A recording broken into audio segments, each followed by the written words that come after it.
નયનની હત્યાથી ગુજરાતભરમાં શોક છે। સતત ત્રીજા દિવસે લોકોમાં આક્રોશ છે તે યથાવત છે। નયનને શ્રદ્ધાંજલિ પાઠવવા માટે જે પ્રાર્થના સભા છે, શોક સભા છે, તેનું પણ આયોજન કરવામાં આવ્યું। કોંગ્રેસ અને ભાજપના નેતાઓ પણ આ શોક સભામાં પહોંચ્યા। દિલમાં આક્રોશ અને આંખોમાં આંસુ લઈ અનેક લોકો પહોંચ્યા।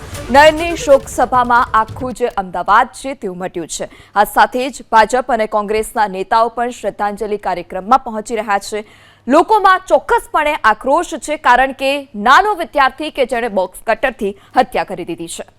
વધુ માહિતી સાથે સંવાદદાતા રાજલ બારોટ ફોન લાઈનથી જોડાયા છે। જી રાજલ, નયનની હત્યાથી ગુજરાતભરમાં શોક છે, પ્રાર્થના સભાનું આયોજન, શોક સભાનું આયોજન, શું વધારે વિગત? ખાસ કરીને જ્યારે આ ઘટના ઘટી હતી ત્યારે ચોક્કસથી ગુજરાતના તમામ વાલીઓમાં એ આક્રોશ હતો, કારણ કે એક નાની ઉંમરનો જે વિદ્યાર્થી હતો તેને પોતાનો જીવ ગુમાવ્યો।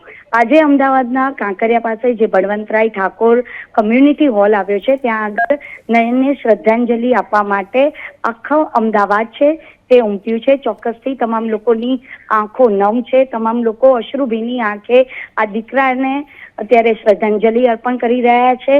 કોંગ્રેસના નેતા હોય કે પછી ભાજપના નેતા હોય, તમામ લોકો અત્યારે આ શોક સભામાં પહોંચ્યા છે। તમામ લોકો અત્યારે પ્રાર્થના કરી રહ્યા છે કે આ દીકરાને આત્માને શાંતિ મળે, પરંતુ પરિવારના લોકોનું એવું માનવું છે કે આ દીકરાને શાંતિ ત્યારે જ મળશે કે જ્યારે તેને ન્યાય મળશે। જોકે અહીંયા આગળ મોટી સંખ્યામાં વાલીઓ અહીંયા આગળ ઉપસ્થિત છે, સિંધી સમાજ અહીંયા આગળ જોવા મળી રહ્યો છે, નયનની સાથે ભણતા વિદ્યાર્થીઓ પણ અહીંયા હાજર છે, કારણ કે પોતાના મિત્રને અત્યારે તેઓ અશ્રુભીની આંખે અત્યારે શ્રદ્ધાંજલિ છે તે અર્પણ કરવા માટે આવ્યા છે। ચોક્કસથી લોકોમાં એ આક્રોશ છે, રોષ છે, કારણ કે એક નિર્દોષ વિદ્યાર્થીએ પોતાનો જે જીવ છે તે ગુમાવ્યો છે, અને એ પણ સ્કૂલની ઘોર બેદરકારીના કારણે આ દીકરાએ જીવ ગયો છે। લોકોની આંખોમાં આંસુ અહીંયા આગળ જોવા મળી રહ્યા છે। જોકે પરિવાર આઘાતમાં છે છેલ્લા જ્યારથી આ ઘટના બની છે, કારણ કે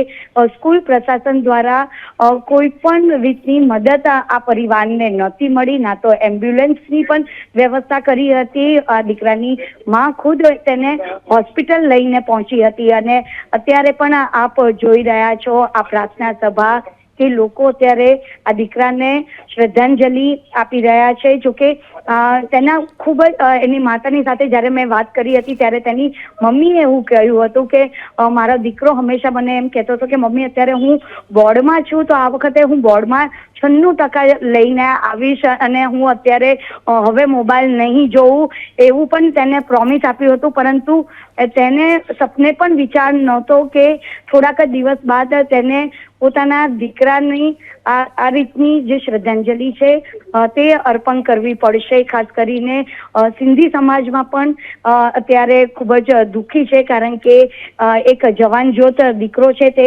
ગુમાવ્યો છે। જોકે ગઈકાલે પણ અમદાવાદના મણિનગર રેલવે સ્ટેશનથી એક ન્યાય રેલીનું આયોજન કરવામાં આવ્યું હતું। ગઈકાલે તમામ સિંધી સમાજે દુકાનો બંધ રાખી હતી। જોકે મણિનગર આખા વિસ્તારના વેપારીઓએ પણ બંધ રાખી હતી। આ સિવાય શાળાઓ પણ બંધ હતી। જોકે આજે પણ મણિનગરની અનેક શાળાઓ છે તે બંધ રાખવામાં આવી છે, અને આ જે દીકરા છે તેને શ્રદ્ધાસુમન અત્યારે લોકો અર્પણ કરી રહ્યા છે, નમ આંખે અર્પણ કરી રહ્યા છે। લોકોની આંખોના જે ખૂણા છે તે ભીના જોવા મળી રહ્યા છે। લોકો અશ્રુભીની આંખે આ દીકરાને શ્રદ્ધાંજલિ અર્પણ કરી રહ્યા છે, પરંતુ સાથે સાથે ન્યાયની પણ અહીંયા આગળ માંગ જોવા મળી રહી છે, કારણ કે છેલ્લા કેટલાય વર્ષોથી આજે 7th ડે સ્કૂલમાં ગુંડાગર્દી થતી હતી। અનેક વિદ્યાર્થીઓના વાલીઓ સામે આવ્યા હતા, અનેક વિદ્યાર્થીઓના વાલીઓની પણ ફરિયાદ છે તે પણ આપણે સાંભળી હતી કે અહીંયા આગળ આએ દિન અહીંયા આગળ ઝઘડા થતા હોય છે, પરંતુ આપ જોઈ રહ્યા છો કે આજે આ દીકરાને શ્રદ્ધાંજલિ અર્પણ કરવા માટે આખું અમદાવાદ છે તે ઉમટી પડ્યું છે। જી રાજલ, માહિતી બદલ આભાર।